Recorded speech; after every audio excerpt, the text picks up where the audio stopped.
Hello les amis, bienvenue pour un nouvel épisode des Dégusteurs, j'espère que vous allez bien. Aujourd'hui on part sur un plat qu'on affectionne très particulièrement avec Lara Chou. D'ailleurs depuis qu'elle connaît ce plat, Lara Chou, elle n'arrête pas de m'en parler. Mais on n'a jamais goûté encore la version officielle de la poutine. Voilà, on est en période de confinement, donc tout se passe en ligne dorénavant sur internet. Donc j'ai trouvé un site qui se nomme lapoutine.fr. C'est pas un partenariat, hein. J'ai acheté mes produits moi-même. Et donc lapoutine.fr te livre des produits donc en kit pour pouvoir faire ta propre poutine. Bien sûr, tu n'as pas les frites à l'intérieur, mais bon, frites, pommes de terre, friteuse, ça tu peux le faire directement chez toi. D'ailleurs, c'est Lara Chou qui va s'y coller tout à l'heure. Par contre, tu as un mélange pour faire ta sauce brune. Donc sauce brune qui est bien typique, c'est un plat du Québec et la sauce brune est vraiment typique de là-bas. Tu peux la faire toi-même directement maison, mais je voulais tester donc le mélange à sauce à poutine Saint-Hubert. C'est une marque donc connue à Québec apparemment, hein, ça vient directement de là-bas. C'est tout simplement une poudre à mélanger avec de l'eau pour faire ta propre sauce gravy, donc la sauce brune. Deuxième ingrédient essentiel à la poutine, le fromage, et là pas n'importe lequel, le fromage en grains, fromage spouik. Quand tu le mâches, c'est le bruit qu'il fait apparemment. Ici, très difficile à avoir un fromage en grains venant de Québec. La fromage à poutine se fournit auprès d'un affineur fromager français qui connaît très bien ce fromage-là. Du coup, il le reproduit en France. Alors, ça a peut-être pas la même saveur, puisque bien sûr, comme c'est du lait français et pas québécois, c'est pas les mêmes températures, c'est sûrement pas la même alimentation, mais ça doit être celui qui s'en rapproche le plus si tu veux manger en France une poutine. C'est un produit frais au lait cru. Malheureusement, Lara Chou ne pourra pas le manger puisque si tu nous suis sur Instagram, tu vas savoir pourquoi. Et si tu es un petit peu curieux, tu dois avoir des éléments dans le décor qui vont te dire pourquoi Lara Chou n'a pas le droit de manger de lait cru. Donc il a été décongelé, donc surtout ne pas le recongeler et il doit être mangé sous 3 jours. Et bien entendu, qui dit repas dit également boisson. Et là, lapoutine.fr te fait également livrer. Alors tu as des bières, tu as des sodas, mais là j'ai voulu tester donc la bière qui s'appelle la pisse de caribou. Rien que le nom me faisait rire. Sans les frais de port, ça revient à peu près à 20-21 euros. Après, on va voir réellement avec la quantité ce qu'on peut mettre réellement dans une assiette. En tout cas, j'ai vraiment hâte de commencer et j'espère que tu vas kiffer cette vidéo. Ça faisait très longtemps que j'avais envie de la faire. Donc, si jamais tu kiffes, t'oublie pas, tu mets ton petit pouce, tu t'abonnes et tu partages. T'oublies pas la petite cloche pour être notifié des prochaines vidéos. Et c'est parti, on part direction la cuisine puisqu'on a une sauce brune à faire et également les frites à la friteuse.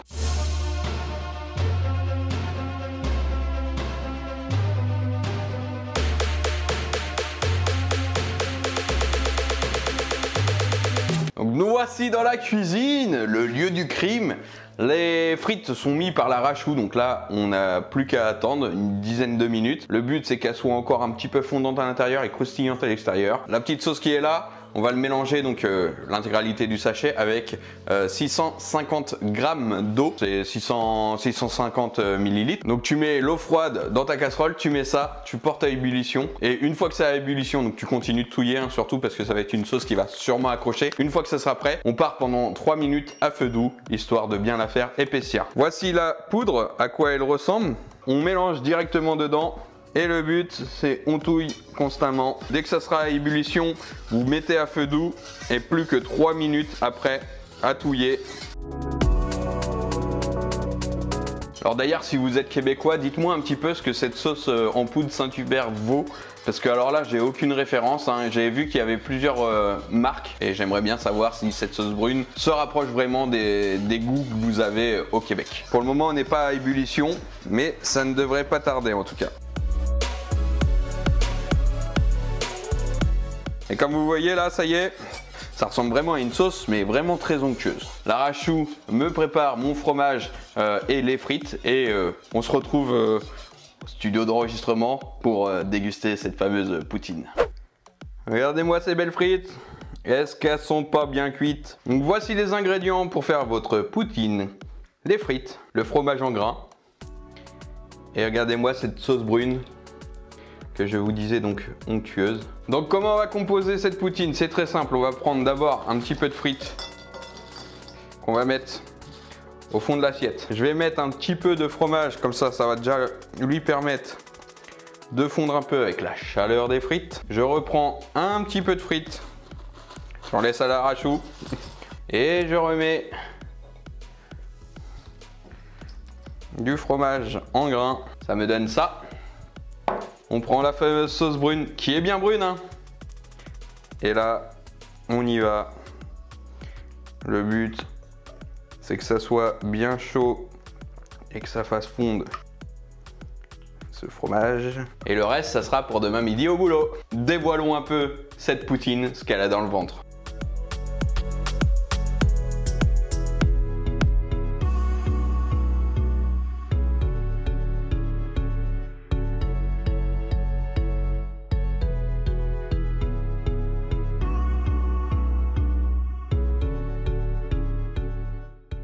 Donc ça a fait fondre un petit peu le fromage. Regardez-moi ça. On va se servir une petite bière quand même. La petite pisse du caribou. Bière blonde. 6,9 degrés. Ce qui est pas mal pour une petite blonde.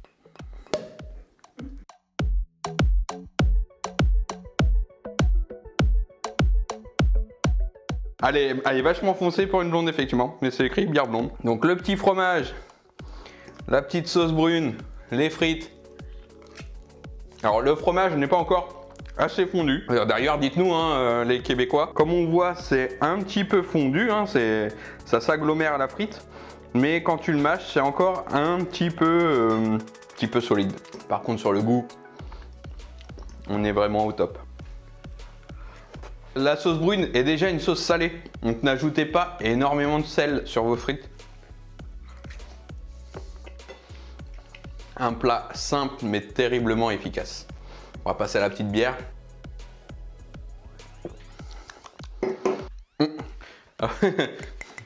La bière, elle vient de France. C'est une bière qui vient de Dampierre-sur-Salon, dans le 70. Un arrière-goût que je ne saurais pas identifier. Et pour une blonde, elle est quand même assez amère, je trouve. Donc quand vous regardez sur YouTube, vous voyez beaucoup de personnes essayant de faire une poutine en France. Et du coup, ils mettent du cheddar. Une chose est vraie. Le fromage Spuik, le fromage en grains, c'est du cheddar. Là, en revanche, c'est du cheddar au lait cru de vache. Il est caillé, il n'est pas du tout affiné. Et ça n'a pas du tout le même goût. Et je comprends ce qu'ils disent quand ils veulent faire Spuik le fromage. Je pense que du coup, la texture est bonne. Il ne faut pas qu'elle soit trop fondante, puisque justement, à l'intérieur, t'entends un petit quick, quoi, un petit quickement. Et la sauce brune, franchement, comme je vous le disais, je sais pas du tout si ça ressemble au vrai goût de la sauce brune québécoise. Mais en tout cas, je la trouve très très bonne. En plus, vous avez vu, c'est super simple à faire, hein. Tu as des amis qui viennent, tu veux leur faire découvrir la poutine. Et bah pour 26 €, alors je pense que tu en as pour peut-être 3 personnes. Et ça cale bien. Bien entendu, je vous mets en description le site internet. Sur les 3-4 sites où tu pouvais acheter de la poutine, c'est celui qui était le moins cher en frais de port. Et vous dites-moi en commentaire si vous avez déjà testé une poutine originale, et encore mieux si tu l'as goûté au Québec. Et là, dans ce cas-là, c'est vraiment le summum, je pense, de la dégustation. Il y a plus de fromage que de frites là. L'alliance des deux est vraiment pas mal par contre, hein. Un petit peu de poutine, une petite bière, ça passe nickel. Je suis blindé. Pourtant, en termes de quantité, j'avais pas l'impression que ça soit si blindé que ça, mais ça m'a blindé d'un coup, quoi. À mon avis, la sauce est bien... ça te remplit l'estomac quand même, c'est super bon. Donc du coup, je ne pourrais que vous recommander ce petit kit là. Et en tout cas, j'espère que tu as pris plaisir à me suivre dans cette petite aventure cuisine très rapide et dégustation. Si tu kiffes comme d'hab, t'oublie pas ton petit pouce, tu t'abonnes et tu partages. Faites le maximum de bruit pour la chaîne et active la petite cloche pour être notifié des prochaines vidéos. Pour les abonnements, je vous vois, vous regardez les vidéos mais vous n'êtes pas tous abonnés. Donc abonne-toi, prends 5 secondes, là tu t'abonnes. Et comme ça, pour les prochaines vidéos, tu vas voir, du lourd arrive très prochainement. Et nous, dorénavant, on se retrouve vendredi à 17 h, nouvel horaire pour de nouvelles aventures. Ciao!